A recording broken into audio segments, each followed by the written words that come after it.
अगर तुम्हें रहस्य पसंद नहीं मगर रोमांच चाहिए तो सुनो हरी और उसके जादुई लड्डू की ये मजेदार कहानी। यह कहानी है एक छोटे से गांव की जहां हर साल एक बड़ा मेला लगता था।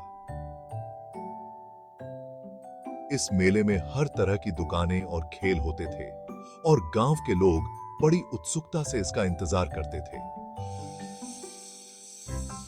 हरी अपने गांव का सबसे बड़ा खाने का शौकीन था। उसे हर तरह के पकवान और मिठाइयां पसंद थीं। मेले में जाते ही सबसे पहले वह खाने की दुकानों की ओर भागता था। हरी का मानना था कि मेले का असली मजा तो खाने में ही है। किसी भी मेले में सबसे पहले वही पहुंचता। वह हर दुकान पर जाकर कुछ न कुछ जरूर खाता। उसकी भूख और खाने का शौक गांव में मशहूर था।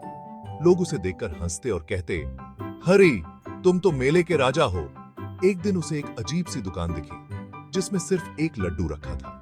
यह दुकान बाकी दुकानों से अलग थी। दुकान के चारों ओर रहस्यमयी धुंध थी और लड्डू चमक रहा था। हरी की उत्सुकता बढ़ गई और वह उस दुकान की ओर बढ़ा। दुकानदार, लंबी दाढ़ी वाला बूढ़ा, मुस्कुराकर बोला, ये कोई साधारण लड्डू नहीं, इसे खाते ही तुम्हारी किस्मत बदल जाएगी। बूढ़े की आंखों में एक चमक थी और उसकी आवाज में एक रहस्यमयी आकर्षण था। हरी ने सोचा, क्यों ना इसे आजमाया जाए। हरी ने झट से लड्डू खरीद लिया। उसने सोचा, अगर यह सच में जादुई है तो मेरी किस्मत बदल जाएगी। उसने बूढ़े को पैसे दिए और लड्डू को ध्यान से देखा। लड्डू की महक भी अलग थी, जैसे उसमें कोई जादू हो। लेकिन बूढ़े ने चेतावनी दी, ध्यान से खाना, यह जादुई है। हर टुकड़े के साथ कुछ न कुछ जरूर घटेगा। हरी ने बूढ़े की बात को हल्के में लिया और सोचा, क्या बकवास है, लड्डू तो लड्डू ही होता है। हरी ने पहले टुकड़े के साथ अजीब सी आवाजें सुनी। उसे लगा जैसे कोई उसके कानों में फुसफुसा रहा हो। उसने इधर उधर देखा लेकिन कोई नहीं था। हरी को थोड़ा डर लगा, लेकिन उसने सोचा कि यह उसकी कल्पना हो सकती है। दूसरे के साथ सिर पर खुजली होने लगी। हरी ने सोचा, यह क्या हो रहा है, यह लड्डू तो सच में अजीब है। उसने खुजली को नजरअंदाज किया और लड्डू का एक और टुकड़ा खा लिया। तीसरे के साथ पेट में गड़गड़ाहट। हरी को लगा कि उसका पेट फटने वाला है।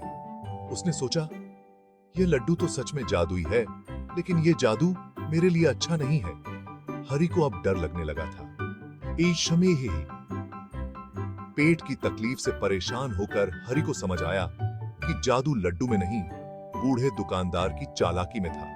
उसने सोचा, यह बूढ़ा मुझे बेवकूफ बना रहा है। हरी को अब गुस्सा आ रहा था। उसने हरी को एक पुराना, सख्त लड्डू बेच दिया था। हरी ने लड्डू को ध्यान से देखा और पाया कि यह लड्डू बहुत पुराना और सख्त था। उसने सोचा, मैंने इस बूढ़े पर भरोसा किया और उसने मुझे धोखा दिया। गांव वाले ठहाके लगाने लगे और हरी ने कसम खाई, अब कभी किसी अजीब दुकानदार के बहकावे में नहीं आऊंगा। गांव के लोग हरी की कहानी सुनकर हंसने लगे और उसे चिढ़ाने लगे। हरी ने सोचा, अब मुझे समझदारी से काम लेना होगा। इस तरह हरी को एक सबक भी मिल गया। उसने सीखा कि हर चमकती चीज सोना नहीं होती और हर अजीब चीज जादुई नहीं होती। हरी ने सोचा, अब मैं किसी भी चीज को खरीदने से पहले अच्छी तरह सोचूंगा। इस घटना के बाद हरी और भी समझदार हो गया और उसने अपने खाने के शौक को भी थोड़ा कम कर दिया।